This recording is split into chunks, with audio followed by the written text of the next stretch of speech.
Right, so we've had a little bit of time to stew on the new Ira cards, right? So they're coming out in the upcoming Ira Armory deck. I think it's 2 weeks away at this point, right?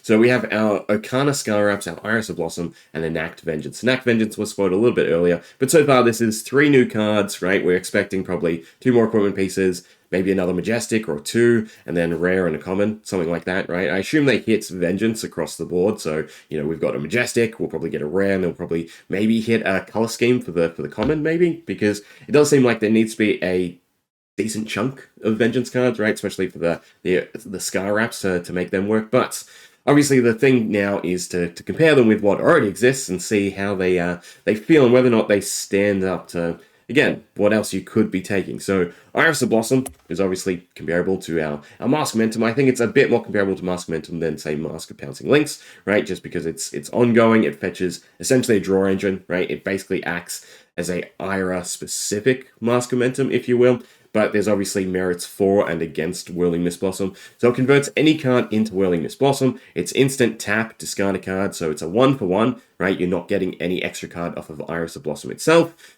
and you can only activate it if you've hit this turn. So it does have that requirement, but it's instant, so it doesn't disrupt the chain, and then it fetches you a Whirling Mist Blossom. Whirling Mist Blossom itself is the second or higher chain link in a row to hit. You get to draw 2 cards. So while that does seem better than Mask Momentum, right, you've got other factors going into it. One, it's 1 cost. It's also a card itself, right? So its draw 2 is basically draw 1 because you're replacing Whirling Mist Blossom. So in that sense, it's comparable to Mask Momentum. The big benefit, if you will, is that it only has to be the second or higher chain link in a row, right? So it creates a bit of a different block dynamic for your opponent, whereas Mask Momentum, it's just about stopping that, second or third chain link and disrupting that order. So yeah, it's decent, but it's more about what it opens up, I think, than rather just replacing Mask Momentum 1-for-1. I don't even know if it's a fair, say, just pitch fetchable, right? If you had a handful of reds, your Iris to find a yellow.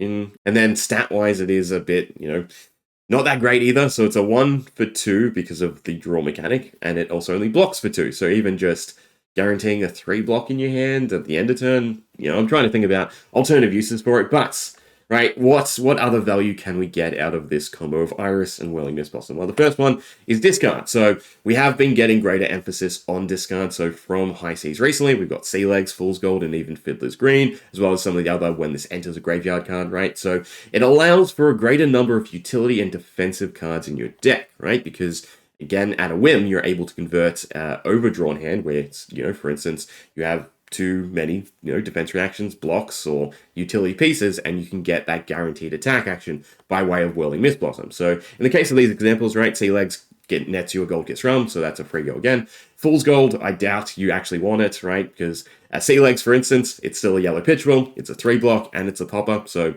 just taking it as something you auto-block with, or you discard with the Iris is fair enough, but Fool's Gold obviously lacks that block capability, so it's definitely a bit rough, but, gold tokens are always nice. Fiddler's Green being a gain 3 life is definitely pretty neat, right? But is it necessarily worth taking just for the breakpoint metric? So then we have, again, Wax On and like Tiger Eye Reflex, where, again, you're now taking, instead of, say, 1 in 5, 1 in 6 defense reactions, you bump it up to maybe 1 in 4, and then you get that turn where you have 2 of them, right? And you use one, but you don't need to use the other, so now you convert it to a Whirling Mist Blossom.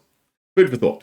But we also have the capitalizing on Whirling Mist Blossom only required to be the second or higher chain link in a row to hit, meaning you have more flexibility to close the chain, do other stuff, and then continue onwards, right? So this is where cards like Prismatic Leyline or Dual Threat come into play. So Prismatic Leyline with Whirling Mist Blossom makes it a 0-cost yellow +2, right? So that's fair stats as it is, but you most likely, as Ninja, you're going to be able to throw out a red card. So I would say this is a yellow +3. That's slightly above rate, and it's still a 3-block. So I do think it's somewhat decent, right? I don't know if there's necessarily enough good blues to throw in that mix to get the full 6 out of it. But then you have a card like Dual Threat, right? Which gets a little bit more opened and closed at the same time, because we're also being edged towards Edge of Autumn, which, goes against Dual Threat being able to attack with a second weapon, right, as Ninja. But you could potentially get the +6 out of this, right? So you hit, you search for a Whirling Mist Blossom, you close the chain, you use Dual Threat, you get the buff, and then you stick that on Whirling Mist Blossom.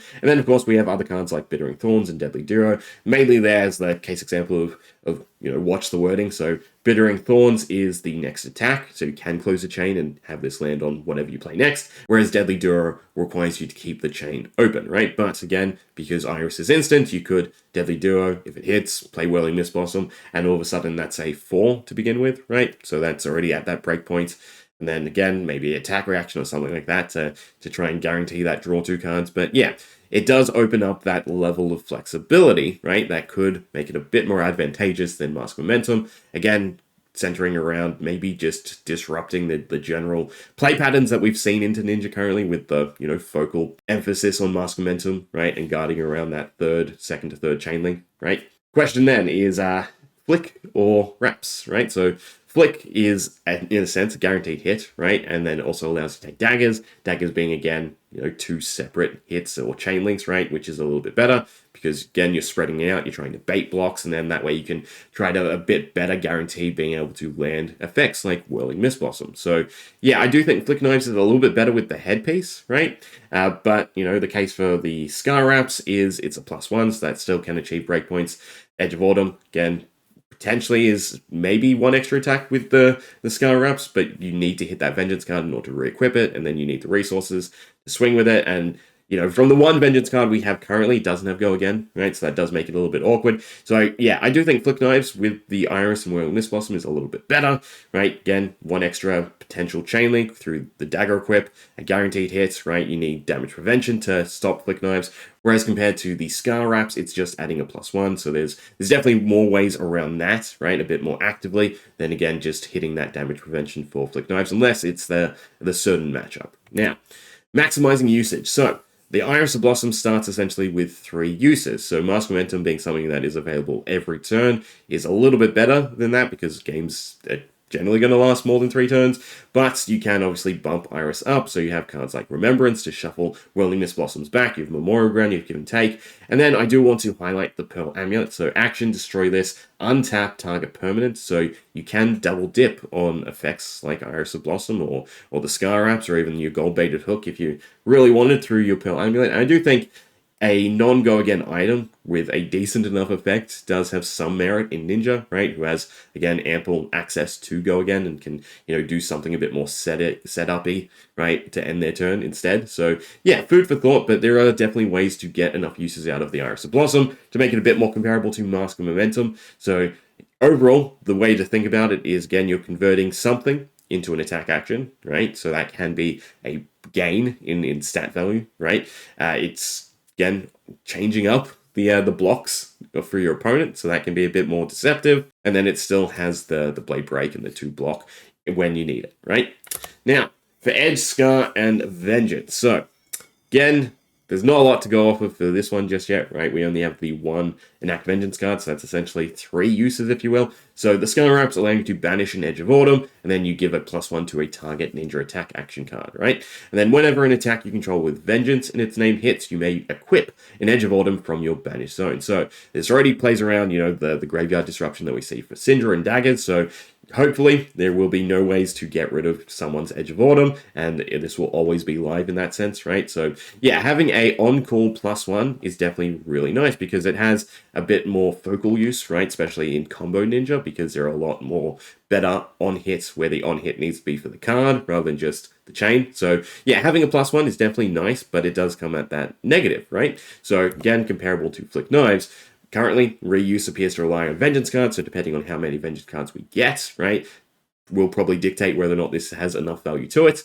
Edge of Autumn itself uses 2 weapon slots, so that's only a 1-for-1, whereas with daggers, you get to equip 2 of them, so you have access to 2 1-for-1s. It adds in reaching those breaking points, so again, for cards that have on-hits that matter, it's a little bit better, but I would still say that it's counterplay from your opponent is a little bit easier to access than, say, Flick Knives, where it requires solely damage prevention for its interaction. So, yeah, there's definitely merit to it, but we still need a little bit more information, if you will, right, on what else we're going to get. But I do definitely like the fact that it helps with those on-hit effects in that sense, combo, as opposed to just Flick Knives and the chain links that matter for Ninja, right? So, overall, if we're trying to use this +1 in full effect, right, we do have ways to essentially create other Edge of Autumns or other Vengeance cards. So Mask Many Faces, just because it works, right? I doubt it's ever taken, maybe in a lower format, Project Blue or Commoner. But obviously for Katsu, we've Retraced the Past. This allows you to name a card. So you can name a Vengeance card, you can name Edge of Autumn,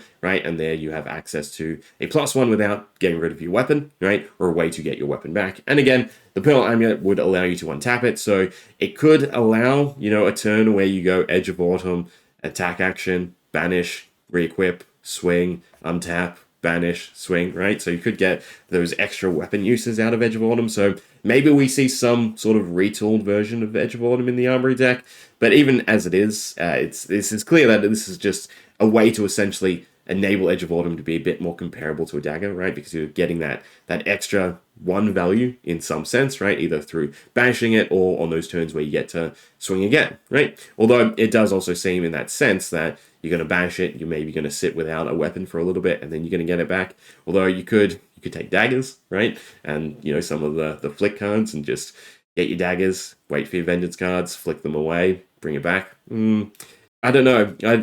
Putting stock in relying on drawing in the correct order is obviously something you don't really want to do, right? Unless you're going for a second cycle deck or anything like that. But yeah, there's different rationales, and overall they're definitely exciting design choices, right? That do provoke a little bit of thought and some different playstyles. Which we want combo to work, and this definitely seems like it's a good step towards making combo a bit better, right?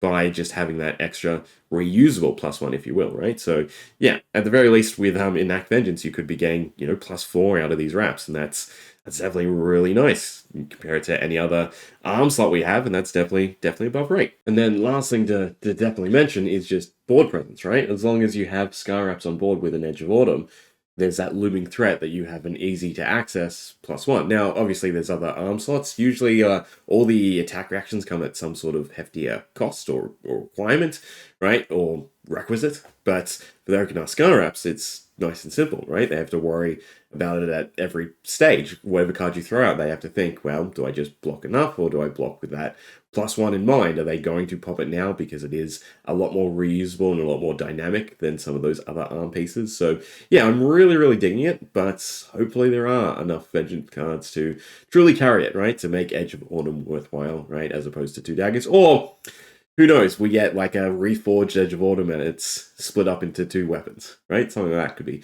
a cool thought. But yeah, there we go. Let me know what you think, right? It's definitely exciting. I can't wait to see what else. Hopefully it doesn't fall as flat as, say, the Max Armory deck. But no, these definitely look a lot more playable out of the box, right? Whereas, some of the stuff matters from the Max Armory deck, but a lot of it, got sidelined. Anyway, let me know what you think. Hope you enjoyed. See ya.